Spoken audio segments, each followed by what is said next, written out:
Hello, another day, another episode. Welcome once again to English Speaking Made Easy, your guide to good English. In today's episode, the first section, as we usually do, is going to be the Grammar Express.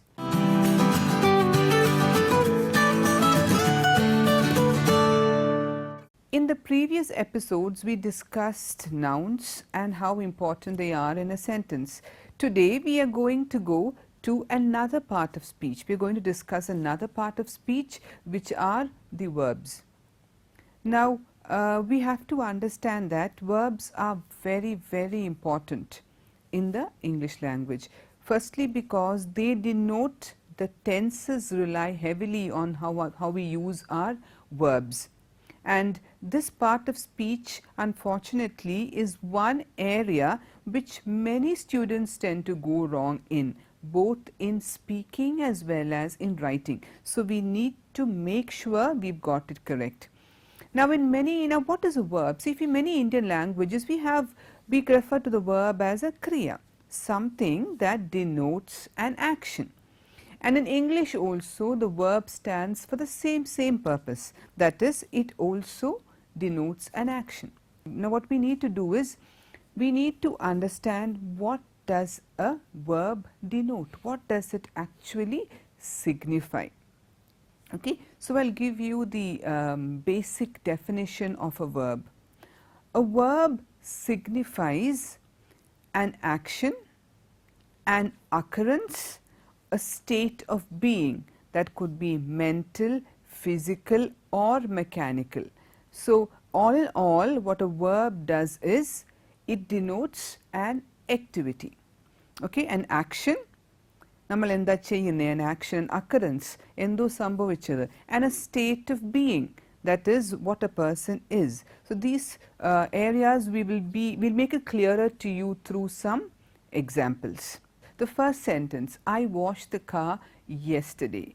Now, in this, washed suggests an activity. He became the president of our club last month.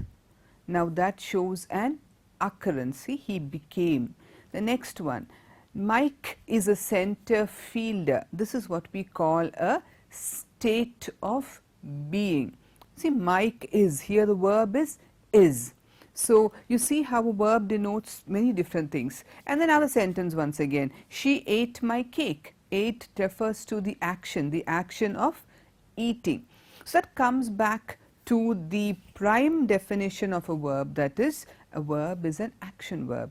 A verb can denote a physical or a mental action.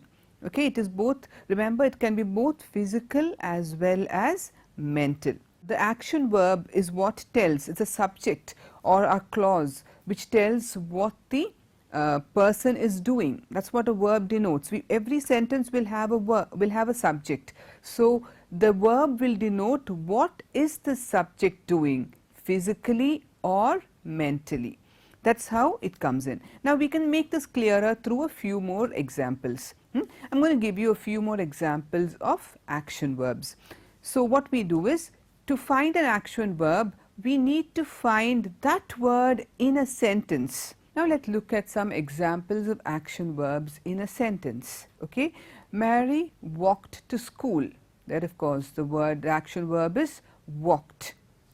Okay, then walked here tells us what Mary has been doing. So, that is what the subject does is reflected in that word. The next one, now we also mentioned it's both a physical and a mental activity. In the previous sentence, it was a physical activity. In the next example, we are going to see how it's a mental action. Louis thought about the math problem. So, here sentence is, Louis thought about the math problem. So, thought here shows what Louis was doing, but mentally. So, remember what we said before, it could be an action that is either physical or mental. If you just actually notice, in that first part of the Grammar Express, I just gave you the very basics of the verb. In the following episodes, I will give you the problem areas and which things that come in there. So, as long as you've understood this basic thing, that verbs denote an activity, verbs denote an occurrence, verbs denote a state of being, that is good enough for today, because that's what sets the basis for what we are going to learn in the future episodes. Okay. Now with this, we are coming on to the next section, that is Lexica, your guide to good vocabulary.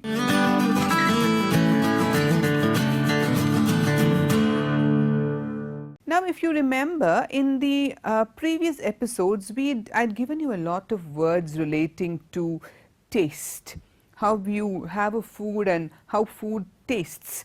Is it bland? Is it spicy? Is it hot? Is it rancid? So I'd given you a lot of words relating to that. And now today we're actually going to continue on food, because there's so many things that you may not realize when it comes to speaking about food and vocabulary related to that. Okay? We're going to move on to another area of food, which is the kind of actions we do while we make food. Now if you want to explain how to make a dish to another person, you know, when you're reading when you're reading recipes, when you're listening to recipes, you see it on television, you need to know exactly what are the actions they're trying to tell you. So these actions are what we're going to discuss with first. The very first word I have for you is a word called drain, D-R-A-I-N. Now what do you mean by the word drain? Remember, when you're either cooking rice, you're cooking vegetables or pasta in a lot of water, what we do is once the dish is cooked, we need to take off the water, and that process is called draining. So once you cook rice or noodles or pasta, the next thing you do is you drain off the water, and you drain off the water in a colander. You remember, you must have seen these vessels at home which have holes in it which help you to drain out the water. It's called a colander. So you drain off the water. So the first word for you is drain. Another word is the word whisk. When you're reading up recipes on how you make a cake and everything, you must have seen the word whisk. There's a whisker, it's a beater kind of a thing, and then you beat or whisk an egg. So you whisk that egg to make it soft and fluffy. That's how you need it when you're going to bake a cake. So that process is called whisking. Whisking means beating up or stirring up substance very vigorously so it becomes soft and fluffy. That's what we call whisking. We generally refer it with reference to egg and all that. You know, you whisk an egg and it becomes nice, light once it's whisked. So second word for you is whisked. Okay, the first word was drain and the second word is whisk. And remember, we use it generally when we think about making cakes or when we are referring to baking. And another synonym for this is words like whip and beat. You whip up, you whip an egg, you beat an egg. These are two synonyms for the word whisk. You can use these words too. Okay, so it means stirring vigorously. So that's the word whisk for you. Now let's go on to the next word which we have. The other word that we have is a word called mash. Now mash refers to the process. Let's just imagine when you want to give your baby food, you can't give the food like, you can't give fully cooked food. It will choke the baby. So what we do is we take a spoon or some other utensil and we mash it. You crush the food so it becomes easier for the baby to have it. Or rather, imagine you're making cutlets. You mash the potatoes so that they blend in well with the meat or the other vegetables. So mash means crushing the food. Usually we mash something after it is cooked. So you can't take a raw carrot and try to mash it. Mash is generally when the food has already been pre-cooked, so it's become soft, and then you can take a nice hard spoon and mash it into a soft mass. So that's how we refer to the word mash. You mash a potato, you mash a carrot. So it is to make it softer by taking a spoon or something and mashing it. Fourth word I'm going to introduce for you is the word stir. This word is familiar. We all know what it means. Ilakuga. To kind of take something and rotate it vigorously. It's called ilakuga. It's called stir. The problem generally happens when most people mispronounce the word and refer to it as stir. It's not stir, it is stir. Okay, so stir is the word which you take a spoon or something and you slowly rotate it. That's called a stir. Now, stir is also important because as part of table etiquette, if you are in good formal company, someone serves you tea. The tea is extremely hot, or let's say the soup is extremely hot. You cannot blow into the soup. You have to take the spoon there and you need to stir it. That's how we've got to cool the soup. You can't blow into it, you have to stir it. Okay? So, the word is stir. Okay, this word has a few synonyms also. I will tell you those synonyms too before we go on to the next word. The synonym for stir is blend. Okay, blend. The next word we have is what we call knead. Now, I don't know if you are familiar with this word knead. Knead means, knead, the spelling is K-N-E-A-D. Now, if you have noticed, we have discussed in one of the earlier episodes that when a consonant, especially N, follows K, the K will generally be silent. We have seen that in words like knife, knowledge, know. The same rule applies here. The spelling has K-N-E-A-D, but when we say it, we just say need. And what is need? Need refers to, in Malayalam you can refer to koyakkuga. That is, what we do is when you want to make chapati dough, you take a little bit of wheat flour, you add water and then you blend it, you blend it. It's called knead. So that then what you get out of that, the dough, you take flour, you knead it and that's when you get dough. Dough is a mava that comes in after you have kneaded it. This can also be used for clay. Clay is also made the same way. You moisten the clay and then you kind of knead it together with your hands. So, to make bread or pottery and all that, we refer to that process as kneading. So, this might be a slightly unfamiliar word for you, but that's it's a very important word for breads and all. That's called kneading the dough.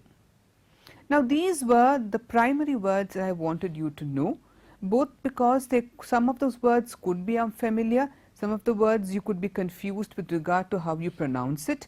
Now, apart from these words, we have certain other common words. These words, I am just going to review them for you. I am sure you would have heard or you would perhaps be using them also. The other words which I want you to know are words like squeeze. You squeeze the lemon. You grate. You grate a carrot, use a grater, you grate it so it becomes tiny shreds. You grate potatoes, you grate a carrot on a grater. The third one is you spread butter or you spread jam on bread, you spread it, that is what you refer to it. The other one is roasting, like you roast chicken. You chop something down. You slice. Now, I will also tell the difference between chop and slice. Slice is when you slice onions, you make them into thin long pieces, that is called slicing. You do not generally, unless some recipes call for it, meat and everything is generally chopped. Onions, carrots and all can be sliced to form thin pieces. Okay? And then we have another word, mix. You mix everything together. You peel. You peel means remove the outer covering of vegetables or fruits. You peel. Then of course fry. And the stir fry. Stir fry is when you fry something on a high flame and you keep stirring it. Okay? And then you also have pour. You pour milk into something. And the other word is flatten. Flatten is you make a dough, like we said, you knead a dough and then you flatten it using a rolling pin. That is what we do with the chapati and all that, with breads and all. With chapati, you actually knead it, use a rolling pin. Rolling pin is Tamala chapati pertament using that thing. You take a rolling pin and you flatten the chapati, you flatten it out. There are many dishes which you need to, many things you flatten the dough. So then when you have eggs, you break the eggs. You break the eggs and you pour them into a vessel or a dish. Now, another kind of process we have is called dicing. Dicing means cutting something into kind of rather big square pieces. And chopping could be either small or big, depending on how we want it. So, this chopping means to cut something into either big or small pieces, and then of course slicing. The reason we gave you this here is just to show the distinction between slicing, dicing, chopping. Okay, these three are three different ways in which we cut vegetables. Now, I hope this particular section has given you a lot of words that you could use when you want to speak about actions in the kitchen. Okay, so I would just hope that you will remember these words and perhaps use them the next time you speak of a recipe. Now, let's go on to let's say it right, or the pronunciation part.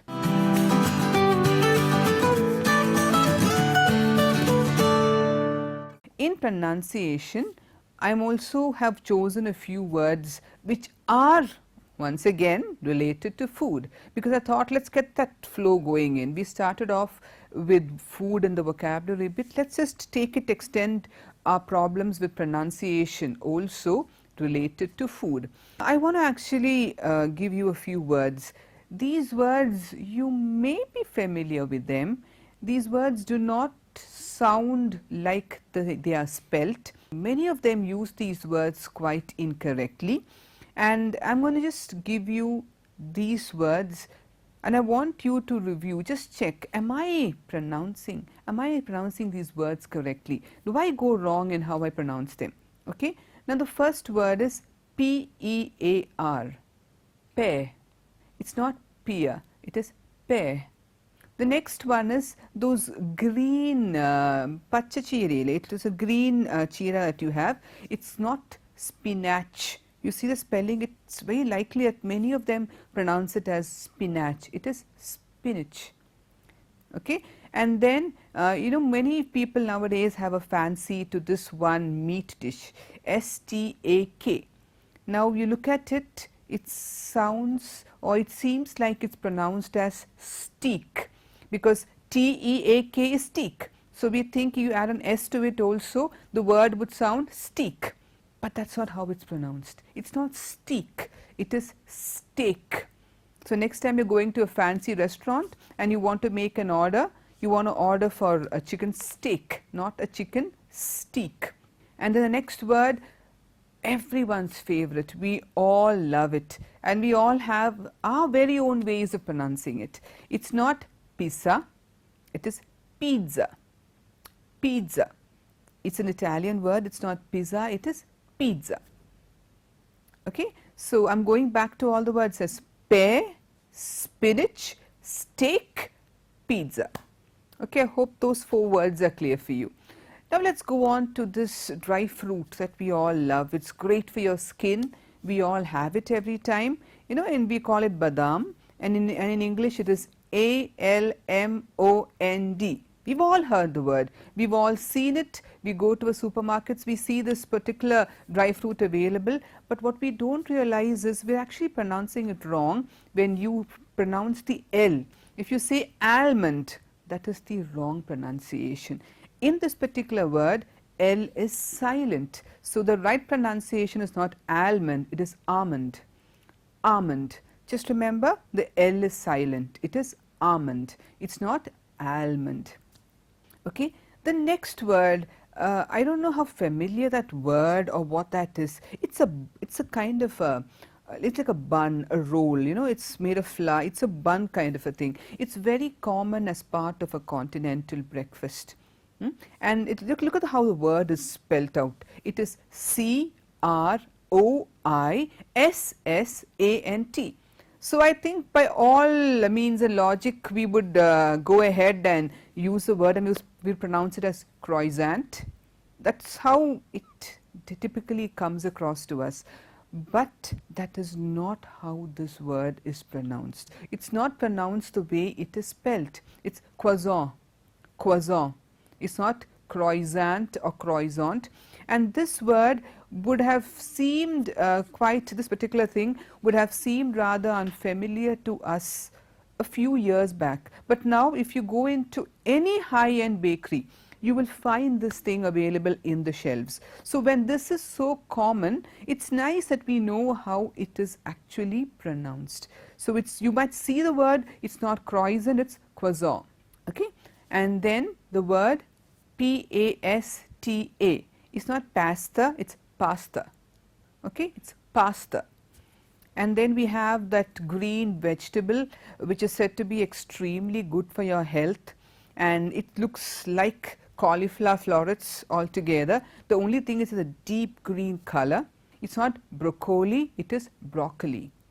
And broccoli also is very readily available around us. So these are not unfamiliar words anymore, broccoli.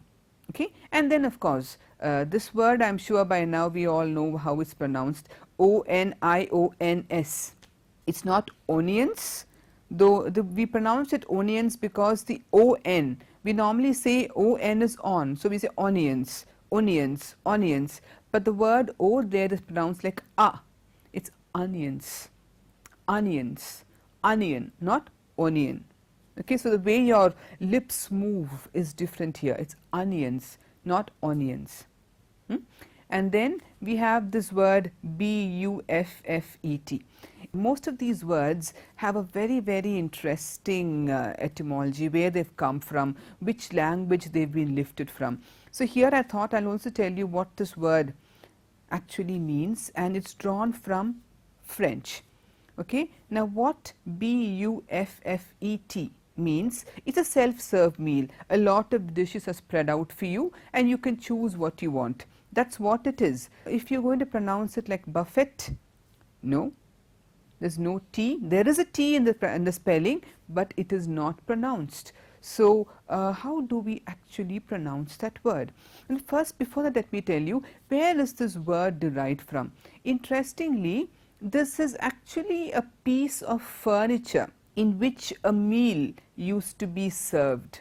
Okay, and it is from that this word eventually went on to take this meaning. It was, and if it's a French word, it means is a piece of furniture on which the meal would be served, and now it has been taken into the meaning that we all know today.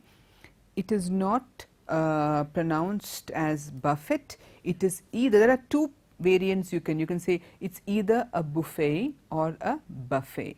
Both of that is fine. The T is silent, and that is the most important thing. This is primarily because most of these words are lifted from other languages, and the way they pronounce it's very different from how standard English words are pronounced. So that confusion can come in. It's either buffet or buffet. Okay, that's how we pronounce that word. So I think that was a very exhaustive list of words, and remember, all these words I've chosen for you are things, words that we see around us, common words. So it's always good that we know how to pronounce them right. Now let's go on to a final section of this episode. Let's talk.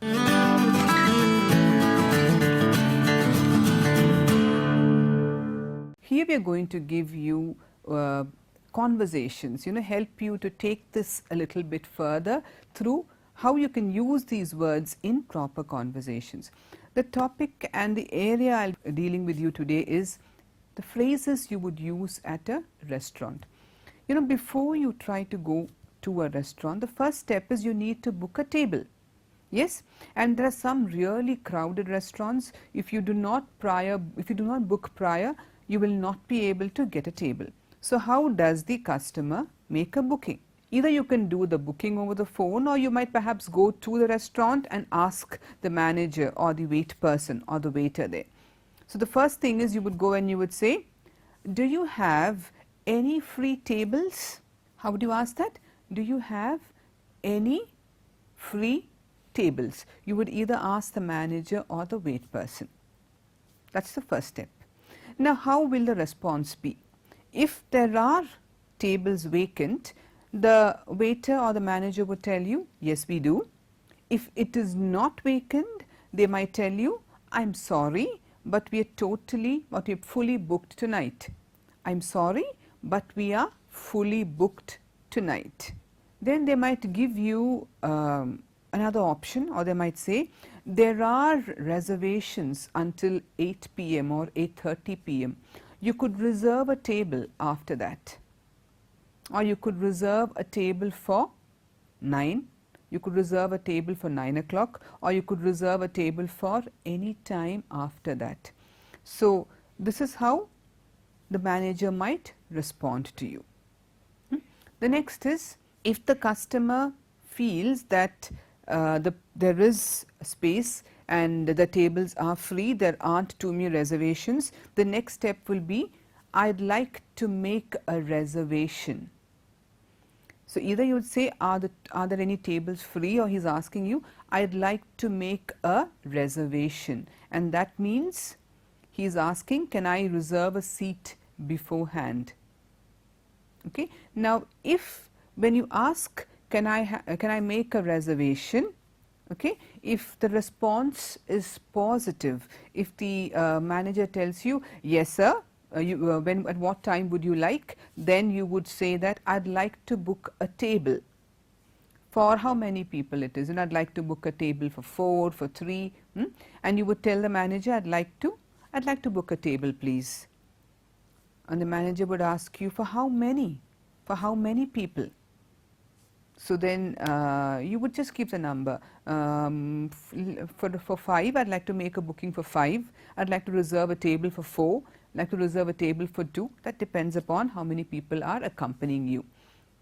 If you have already made a reservation, then you would go to the restaurant and you would go and tell the manager, I have got a reservation, or I've got a reservation, and he would check on the details, and he would then assign you to the reserved table, or the table that has been reserved for you. So, you see how those conversations have come in.